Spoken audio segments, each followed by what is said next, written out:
Talk about Marc Guehi, because it's our understanding that Crystal Palace are expected to consider offers below last summer's asking price in January, with Manchester City set to have discussions about whether to bring forward their summer plans for a new centre-back this month. Chris, just firstly, bring us up to date with this contract situation that he's involved in now. Yeah, look, so I think everyone knows about Marc Guehi's contract situation, but just to kind of reiterate, we know that ends at the end of the summer, so Marc Guehi will be able to leave on a free transfer.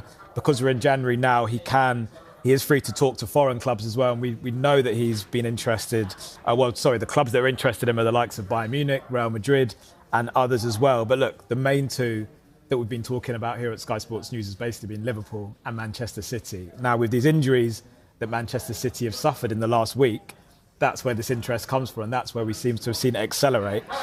Marc Guehi, though, he's got all these options open to him, and he's got so many different ways that he can play this. You know, like I said, he's free to talk to these foreign clubs. He's free to join Manchester City if they go and make an offer. We know Liverpool were close to signing him at the last day of the last transfer window. It was only for Igor Julio moving to West Ham from Crystal Palace that move kind of collapsed. So, yeah, it's going to be really interesting. I mean, Jeff, I don't know if I know you actually did move on a free transfer, so yeah. When you've got a player like this in January, what do you think's kind of going through his head? What do you think the right move to make is when you've got kind of all of these options open to you? I think that's the main point. He's got that many options. He didn't get his move. How long did it take him to get over that? Who knows? But is he moving now in January because it suits Crystal Palace? And it might not suit him, so does he sit and wait? And for me, going to City, yeah, they've got an injury crisis pretty much, but I think if he stays at Palace, he plays every game. I think that's a massive thing going into the World Cup, and then who knows at City, and if Pep doesn't like him, he won't start every game, and he wants to be going into that squad. Well, he might at the moment, Jeff, just purely because of the injury. Just because of that, yeah. You'll know more about fracturing a shin, which is apparently what Guardiola's done. That's not going to be back quickly, is it, for the Croatian? Obviously, Diaz limped off against Chelsea as well. Who needs him more, do you think, though, out of Liverpool and Manchester City? Who needs him more? I would say Man City, definitely. I think he fits them a little bit more. Liverpool are coming under a lot of aerial attacks, and he probably won't want to go into a situation like that, going into City, maybe, who are, competing for titles this season a bit more than Liverpool. Probably will benefit him, and it'll look a bit more.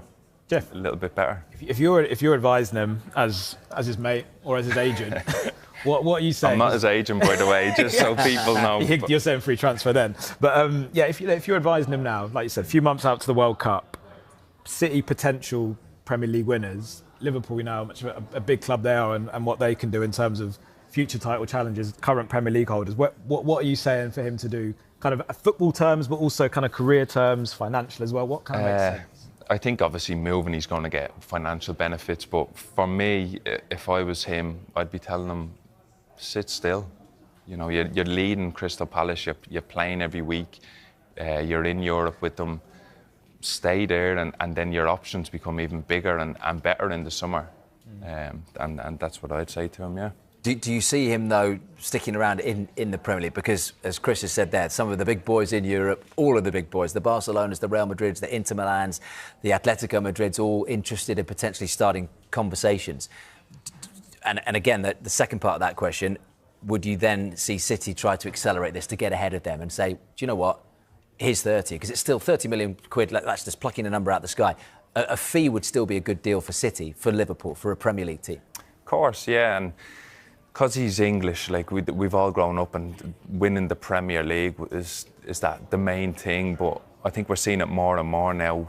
British players going abroad and they're flourishing. They're kicking on in their careers, and for him to go to a massive club throughout Europe and maybe just having a change and getting out of the Premier League could be good for him. He might not want to go straight into a Premier League team after Palace, but I like what I'm seeing in British players going abroad and making a name for themselves in a different country. So I think he'd be crazy not to look at interest from massive clubs around. And I think Harry Kane said it, he didn't understand how big Bayern were till he went there.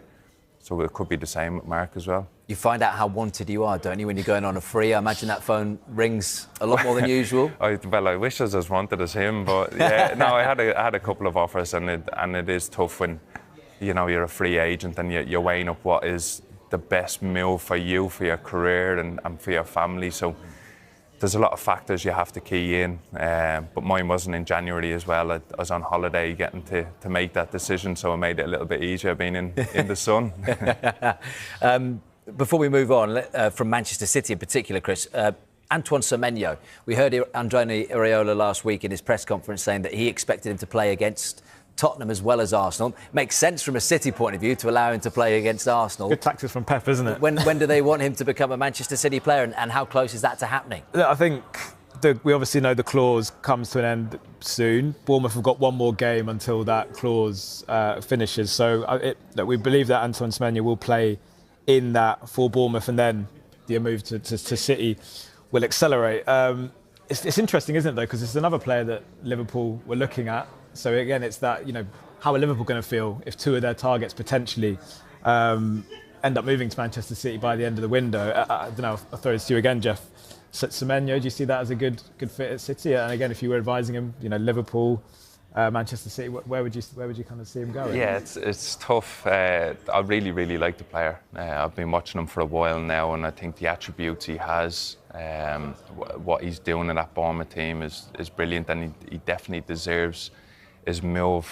It's so hard picking between City and Liverpool because they're obviously two top clubs and have dominated over the last few years here in England. But I just look at sort of Liverpool and the players they've brought in. He might be thinking there's a lot of competition there.